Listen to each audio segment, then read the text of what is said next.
Betsy, what's the problem? Karen, my mother-in-law, was grinning.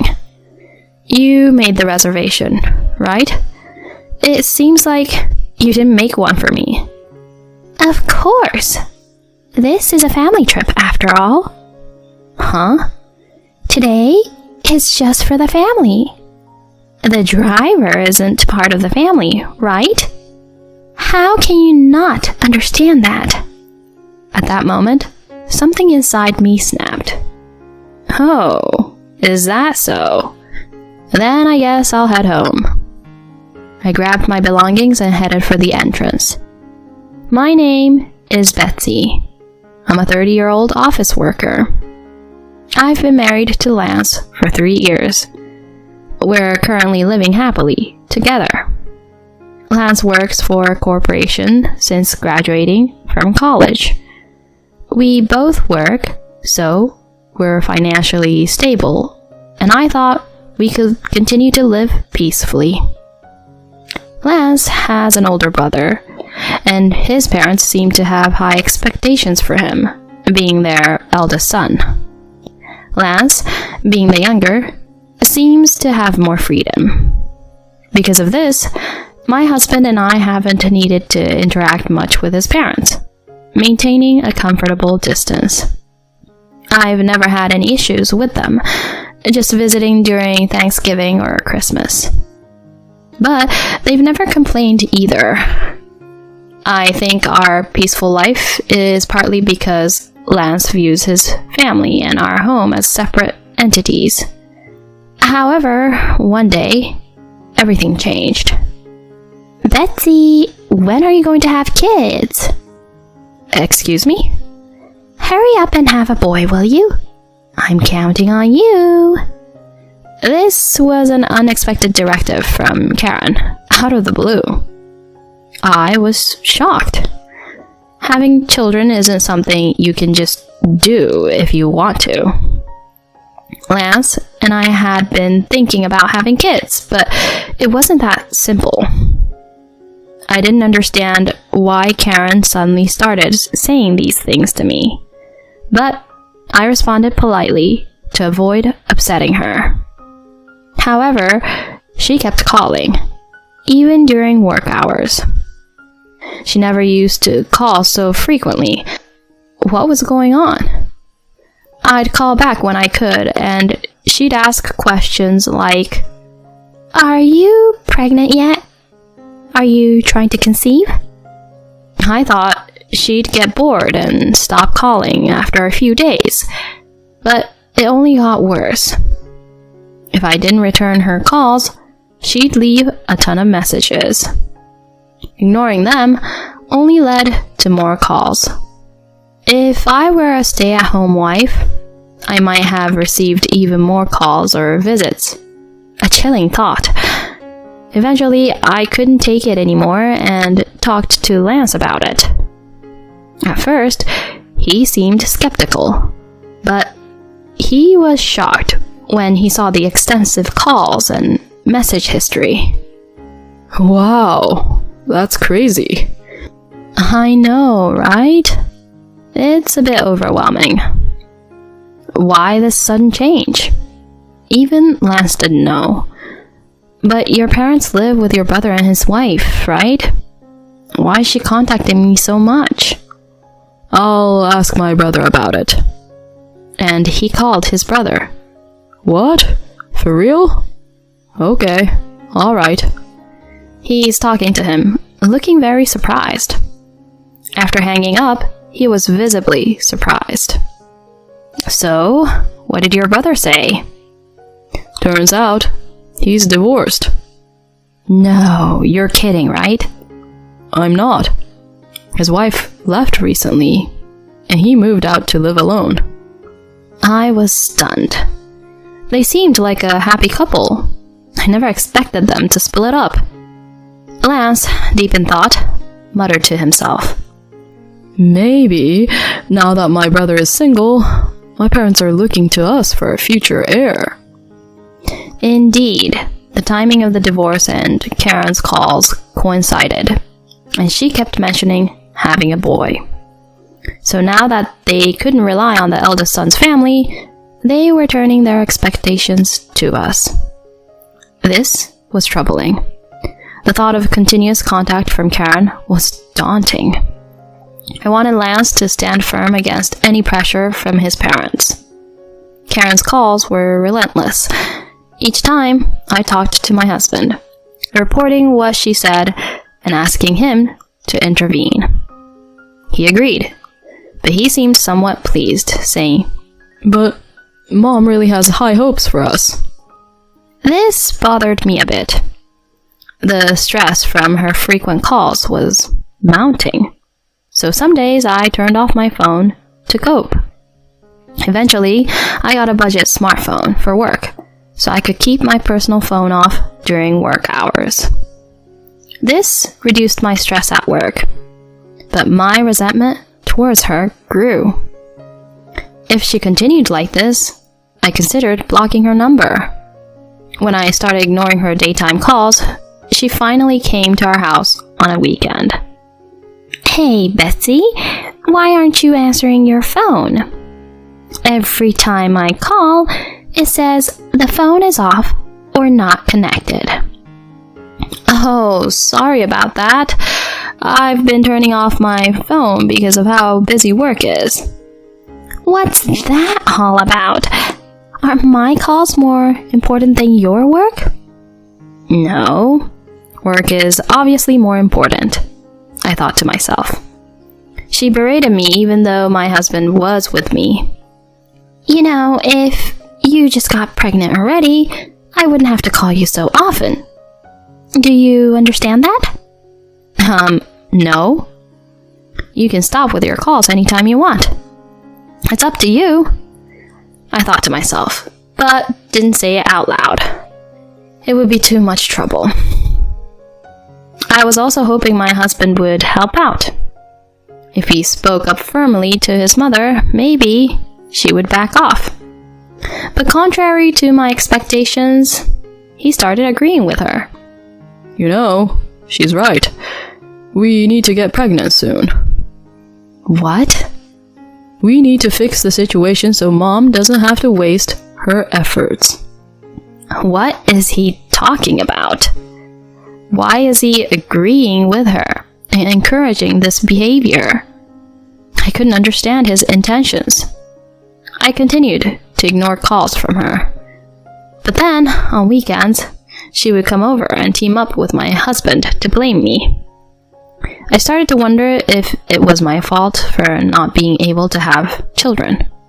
So, I worked hard at trying to conceive and even underwent fertility treatments. What if I still can't get pregnant? I worried as months went by, but then one day, I finally got pregnant. I immediately told Lance.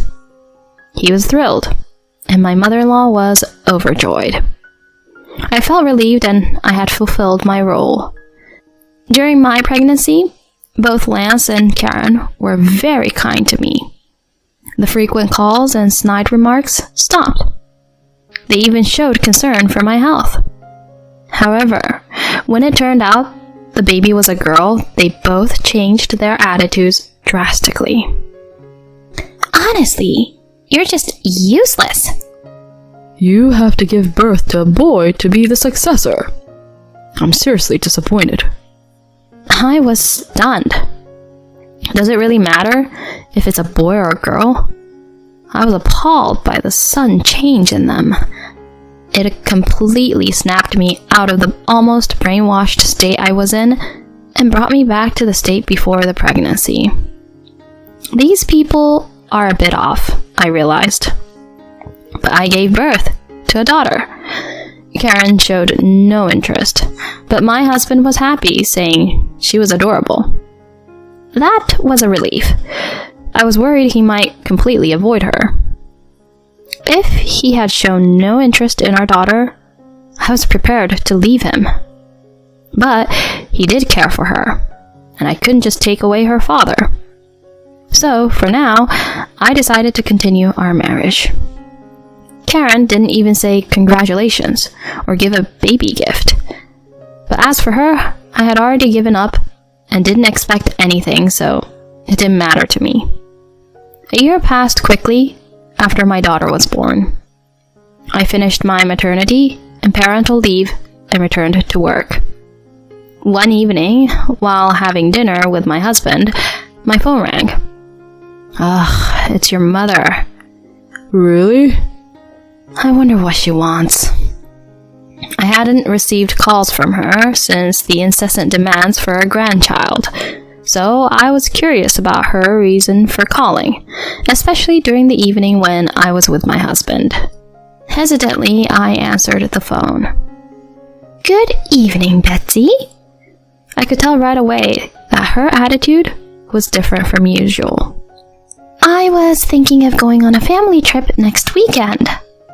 A sudden family trip? What is she up to this time? And I'd like you to drive. You know, since Lance doesn't have a license. So please. As I listened, she explained that the destination was a winery near enough to drive to. Sure, we could swing by the in-laws on the way, but it would be a bit of a detour. I've already made the reservations, so I'm counting on you, she said before hanging up. She's made reservations even though I haven't agreed to go yet? She's so presumptuous. What did she say? I told him about the family trip she was planning. Really? Awesome. He was thrilled. He used to keep a moderate distance from his parents, but lately he's been keen on attending these gatherings. Apparently, he's happy to be treated like the eldest son since his brother has cut ties with the family. I thought it didn't matter, but maybe it's important to him as a brother. Lance was happy, and if I refused to drive, Karen would probably be furious. So I decided to endure the trip for one night. Reluctantly, I agreed to go on the trip with my husband and his parents. We decided to leave our daughter with my parents. Then came the day of the trip. We had planned to leave at 6 a.m., pick up my in-laws by 9 a.m., and arrive at our destination by 10 a.m., per Karen's wishes to have time for sightseeing. I woke up at 5 a.m. to get ready, and my husband, still groggy, managed to wake up as well. Alright, let's get going, I said to myself, determined to make the best of the trip. After a 2.5-hour drive, we were finally nearing my in-laws' place. But I shouldn't have underestimated the Saturday morning traffic, especially since it was the start of a long weekend. We arrived at their house right at 9 a.m. When we rang the doorbell, it was my father-in-law, Scott, who answered. Oh, good. You made it. Sorry to trouble you, but my wife is still getting ready. Can you wait in the car? So, Karen, who had insisted on starting early to sightsee, wasn't even ready yet. We waited in the car for about 5 minutes before Karen finally appeared. Sorry about that, she said, not seeming sorry at all. My husband and Scott sat in the back, so she took the passenger seat. As I drove, she kept clicking her tongue and muttering complaints about my driving in a low voice, thinking the men couldn't hear. I chose not to react, just driving while she grumbled for over an hour. Soon, vineyards began to appear, signaling our arrival. It was just past 10 a.m. I was relieved we made it on time, but then Karen said something as we got out of the car. You said we'd be here by 10. And we're late. Her comment irritated me, considering the delay was entirely her fault. We spent the time before checking in, sightseeing, and eating, and even though she had me running errands like carrying bags and waiting in lines, I tried to stay positive, thinking I just had to endure this overnight trip. Finally, it was time to check in. Betsy, could you go check us in? Yes, of course. I thought once we checked in, there wouldn't be much else to do. At the reception desk, I said, I have a reservation at 3 p.m. for 5 people. Martinez. But something was wrong. The clerk looked confused. We have a reservation for 4 people. I instantly knew what had happened. Karen had made the reservation. The clerk, sensing something amiss, apologetically informed me. We were told during the reservation that there would be only one female guest, aged 60. Clearly, Karen had intentionally excluded me. I was embarrassed to have caused a scene at the hotel. I'm sorry. There seems to be a mistake with our reservation. Can we add another person? The clerk tried to help, but eventually said, I'm sorry, but we can't add another person to your room, and we're fully booked today. As I stood there wondering what to do, Karen approached. Betsy, what's the problem? She was smirking. You made the reservation, right? It seems like you didn't make one for me. I couldn't help but speak sharply due to her attitude.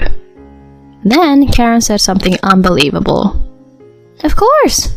This is a family trip. Huh? Today is just for the family. The driver isn't family, right? How can you not understand that?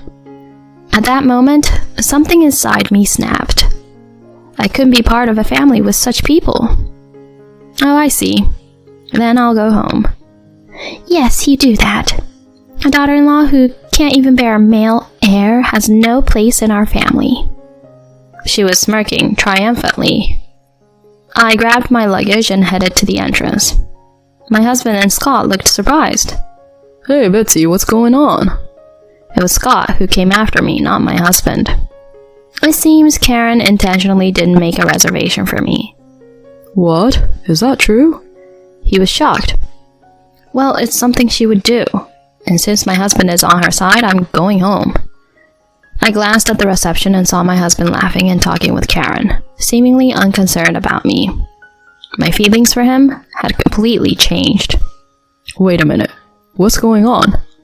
He didn't know about her bullying.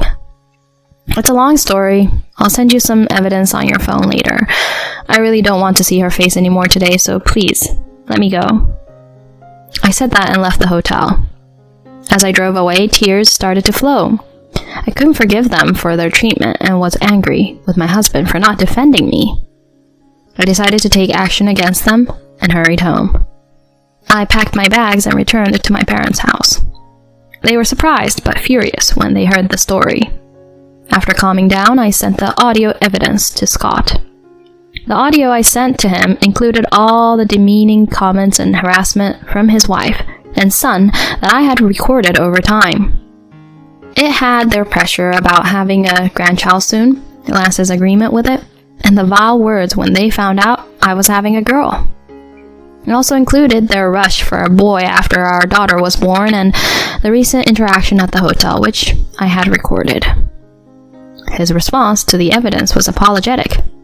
Thank you for the data, and I'm sorry for all the pain you've been through.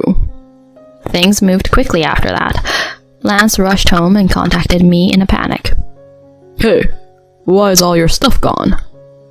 I can't be with someone who sides with their mother instead of protecting me. Let's get a divorce. He was shocked by the mention of divorce. Let's at least talk about this. So I went back to our house for the first time in days, leaving my daughter with my parents. When I arrived, both Karen and Scott were there. Betsy, you're the one who brought up divorce. What are you thinking? You think you can get away with that? I won't allow a divorce. If you want a divorce, have a son first. She was as harsh as ever, losing her composure even in front of her husband. Yeah, you have responsibilities, so no divorce. I was beyond anger. I was just appalled. It doesn't matter what you want. I'm prepared to fight this through mediation or whatever it takes. I have evidence of your mother's bullying and the fact that you never protected me. This is more than enough for a divorce, and I might even claim alimony. My statement made Lance and Karen panic. What? Alimony? Let's not make a big deal out of this. Well, it is a big deal. Do you have any idea how much I've suffered? You'll never understand the pain of not being protected by your own husband. Anyway, I'm set on getting a divorce. At that point, Karen, not wanting to lose, turned to her husband for support. Say something to her. Scott then spoke up calmly. Well said, Bessie. Be strong for your daughter. Leave my son and stupid wife to me. Wait, what are you saying? Dad, what are you talking about? Quiet. I'm disappointed in both of you. Aren't you ashamed of your petty bullying again? What do you mean, again? I've been told before by our eldest son's wife about bullying from you. They said they'd resolve it, so I didn't intervene. But now you've started bullying our younger son's wife. I won't forgive this. I want a divorce. What? Are you serious? Of course. And Lance, I'm cutting ties with you. What? Dad, why? I'm disappointed in you also. A man who can't cherish his wife is not my son. Reflect on what you've done. Both Karen and Lance were devastated by Scott's declaration of divorce and disownment. With Scott's help, I was able to divorce Lance and receive alimony and child support. Karen, having been a housewife for years, couldn't find work and ended up moving in with Lance, who struggled financially due to the alimony and child support. I felt they got what they deserved. Later, Scott contacted me again, saying Lance's brother wanted to talk. At the cafe, I met not only him, but also his wife. It turned out they had pretended to divorce to escape from Karen, and continued living together, a plan proposed by Scott. I was glad to know they hadn't actually separated. Now, I often meet with my former brother-in-law, his wife, and Scott for meals, always bringing my daughter along. Scott is delighted to see his granddaughter. Being a working mother, I manage well as a single parent, enjoying a peaceful life free from the stress of my ex-husband and ex-mother-in-law. I look forward to working hard and watching my daughter grow up.